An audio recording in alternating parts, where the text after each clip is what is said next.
வணக்கம். அதிரடியின் இன்றைய பிரதான செய்திகள். முதலில் தலைப்புச் செய்திகள்.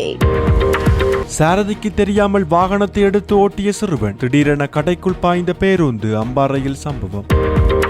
சுரேஷாலை தனது கையால் எழுதி சட்டத்தரணியிடம் ஒப்படைத்த கடிதம். தனது கணவருக்கு என்ன நடந்தாலும் ஜனாதிபதி மற்றும் புலனாய்வு அதிகாரிகளே பொறுப்பு. சாலேவின் மனைவி வெளியிட்ட கருத்துக்கள். நடப்பது என்ன?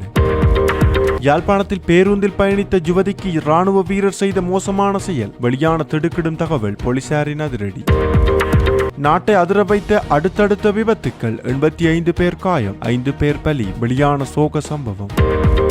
தன்னுடைய ஆட்சி காலத்தில் விகாரையில் உச்சியில் இருந்த பெறுமதியான பொருளை கூட விட்டு வைக்காமல் கொள்ளையடித்த ராஜபக்ச தரப்பின் முக்கிய புள்ளி. அதிர்ச்சியில் உறைந்து போயுள்ள ராஜபக்ச குடும்பம். வெளியான மற்றும் ஒரு மோசடி. வசமாக சிக்கிய நாட்டின் முன்னாள் அமைச்சர்களின் வாரிசுகள். அடுத்தடுத்து பதிவான லஞ்சம் மற்றும் ஊழல் குற்றங்கள். அதிரடி காட்டும் அனுர அரசு. பல்வேறு திசைகளில் பாயும் விசாரணை. இது நாடகமல்ல. திடீரென சபையில் கொந்தளித்து பாதுகாப்பு அமைச்சர் வெளியிட்ட எச்சரிக்கை. வெளியிடப்பட்ட மேலும் பல கருத்துக்கள்.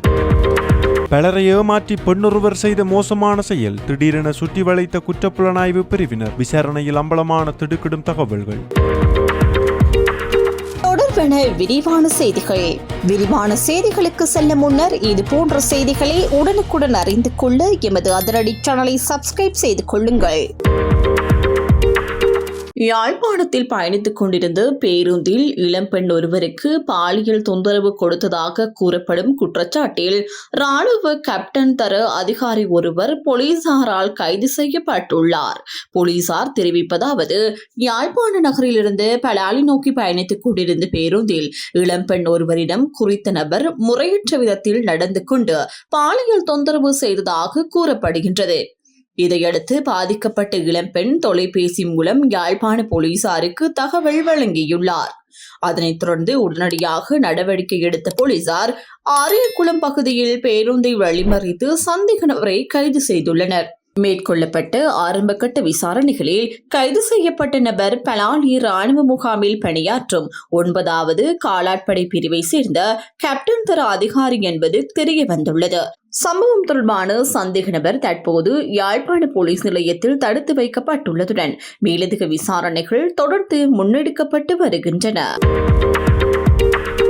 அம்பாறை மாவட்டம் கல்முனை தலைமையக போலீஸ் பிரிவுக்குட்பட்ட பிரதான சந்தி வீதியில் 16 வயது சிறுவன் ஒருவர் சாரதிக்கு தெரியாமல் சிற்றூர்தியை இயக்கியதால் பலத்த விபத்து ஏற்பட்டுள்ளது.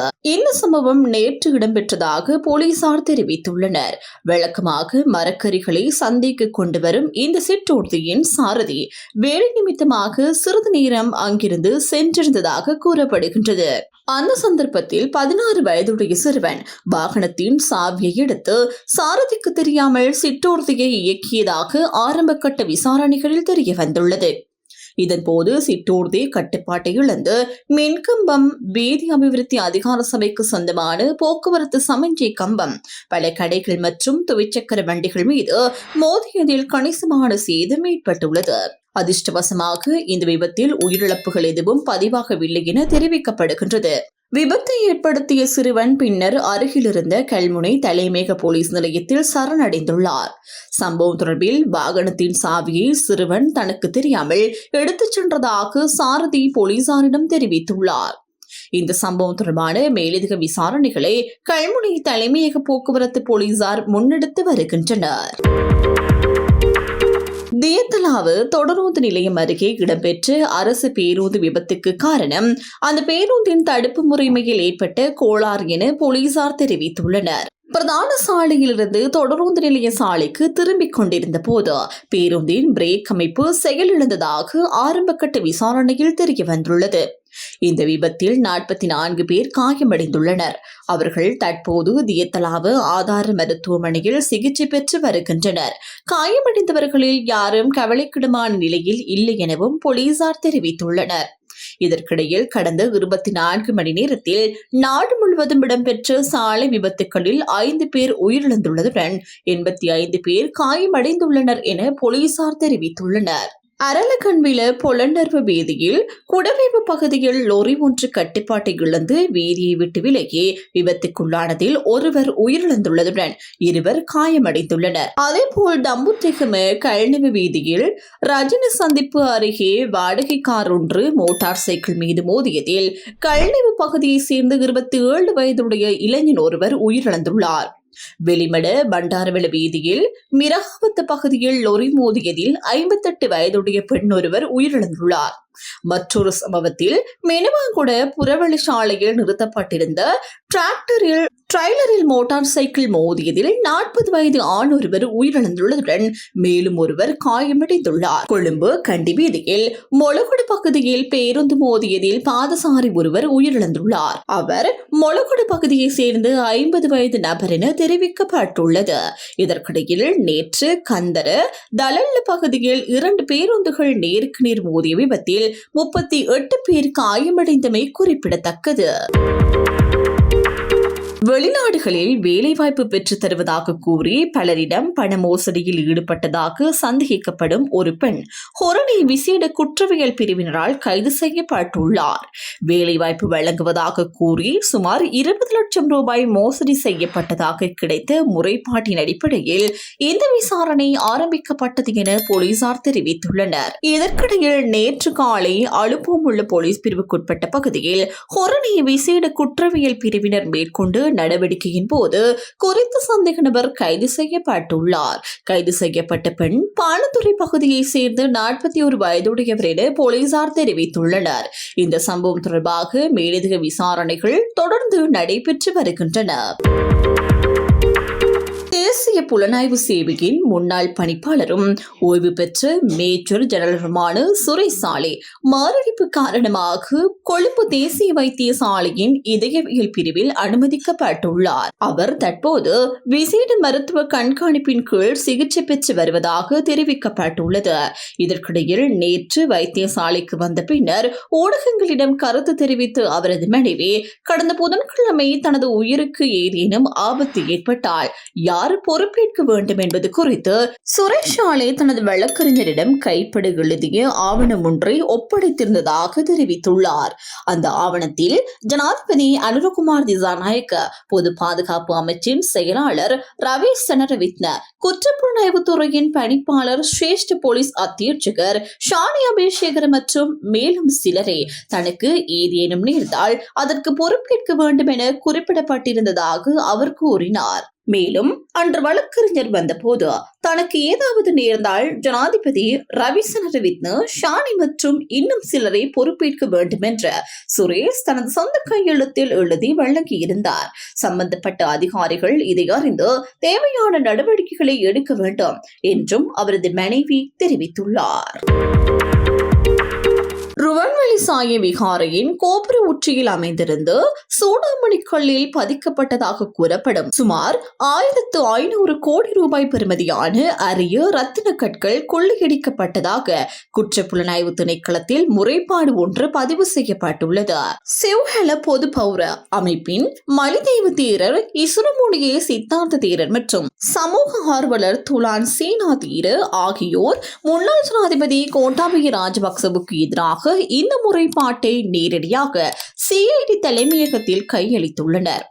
முறைப்பாட்டாளர்களின் கூற்றுப்படி 2020 ஆண்டு காலப்பகுதியில் ருவன்வெளி சாய விகாரையின் பல தசாப்தங்களாக இருந்து அசல் சூடாமணிகள் ரகசியமாக அகற்றப்பட்டு அதற்கு பதிலாக போலியான மற்றொரு சூடாமணிகள் பொருத்தப்பட்டதாக குற்றம் சாட்டப்பட்டுள்ளது.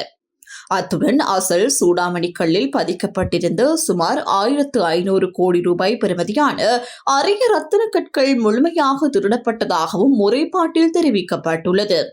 அந்த காலத்தில் விகாரையின் பொறுப்பதிகாரியாக இருந்த பல்லைகள ஹேமரத்ன தேரர், முன்னாள் ஜனாதிபதி கோட்டாபய ராஜபக்ச மற்றும் தொழிலதிபர் ரஞ்சித் தாம்புகல ஆகியோர் இணைந்து தங்களின் அரசியல் செல்வாக்கை பயன்படுத்தியே இந்த செயல் இடம்பெற்றதாகவும் முறைப்பாட்டில் குற்றம் சுமத்தப்பட்டுள்ளது.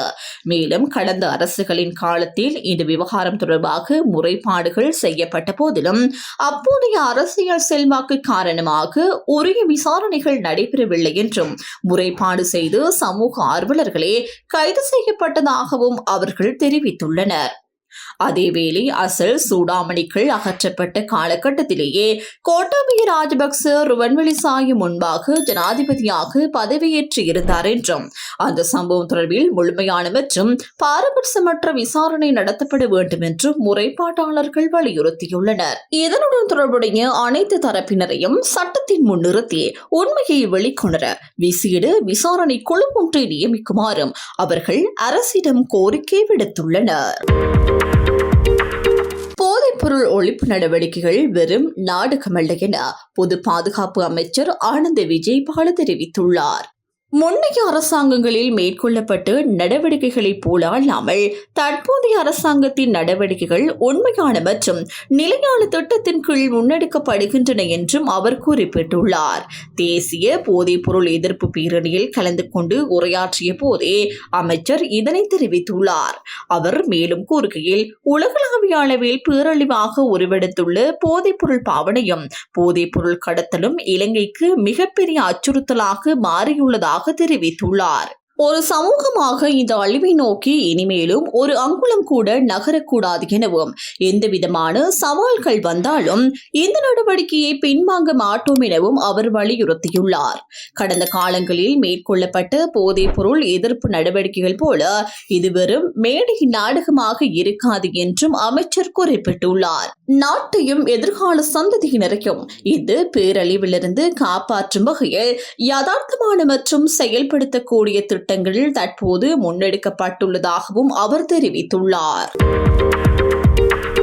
லஞ்சம் அல்லது ஊழல் குற்றச்சாட்டுகளை விசாரிக்கும் ஆணைக்குழு மற்றும் குற்றப்புலனாய்வு திணைக்களம் உள்ளிட்ட பல்வேறு புலனாய்வு அமைப்புகள் முன்னாள் அமைச்சர்களின் 10 மகன்கள் தொடர்பில் விசாரணைகளை ஆரம்பித்துள்ளதாக தகவல் வெளியாகியுள்ளது.